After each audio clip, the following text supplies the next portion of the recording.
පුළුවන් අපි මේ දේ කරයිනේ කියලා right okay then අපි මේ පළවෙනි ක්‍රමෙන් බලමු දැන් අපි first one ඉගෙන ගත්ත second method on අපි මේ ඉගෙන ගන්න යන්නේ බලන්න ඔයගොල්ලන්ගේ textbook එකත් ගන්නකො ළඟට ඒකේ තියෙනව නේද ක්‍රම කීයක් දීලා තියෙනවද yes 1 2 3 4 5 ක්‍රම පහක් විතර දීලා තියෙනවා එකම දේ අනාගතයේදී කියන්න පුළුවන් ආකාර පහක් ගැන කතා කරලා තියෙනවා අපි මේ ටික ඔක්කොම ඉගෙන ගන්න එපා ෂෙනෙල් ඉන්නවා right චුට්ටක් වෙලත් බැලුවා කෝ කියලා right ෂෙනෙල් yes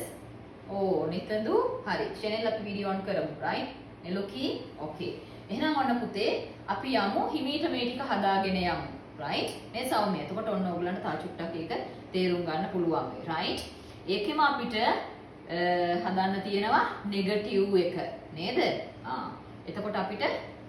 will ගාවට not දාලා නෙගටිව් හදනවා will එක මුලට අරගෙන question එක හදන්න තියෙනවා right we'll see අපි ඒකත් බලාගෙනම යන්නේ okay right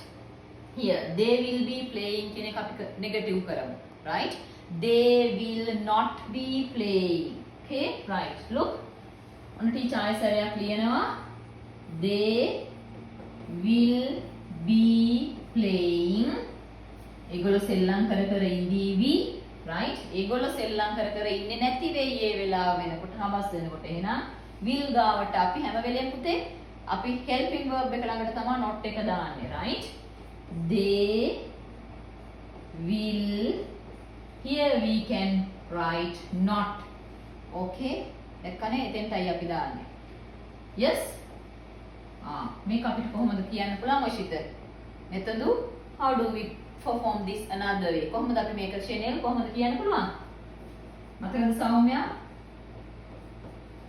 කොහොම එනව නේද යා නේද ත්වේජා එනවද එහෙම එනවා will not කියන එක contract කෙටි කරාම won't right will not be playing okay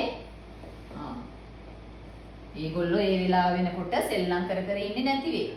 right ඊට පස්සේ අපි ඒකේ question එක හදනවා will කියන එක ගන්නවා මුලට right එතකොට will they be here will comes front okay did you see that one how it happened දැක්ක නේද කොහොමද වෙන්නේ කියලා නේද ෂෙනෙල් අපි question form එක හදනවා helping verb එක ගන්නවා මුලට right okay අපි බලමු yes මේක මතක තියාගන්න contract කරන්න පුළුවන් ඒ විදිහට කියලා right එහෙනම් අපි ගත්තා will එක මුලට will කියලා වන්න මුලට දාන්න පුළුවන් මුලට ගත්තා they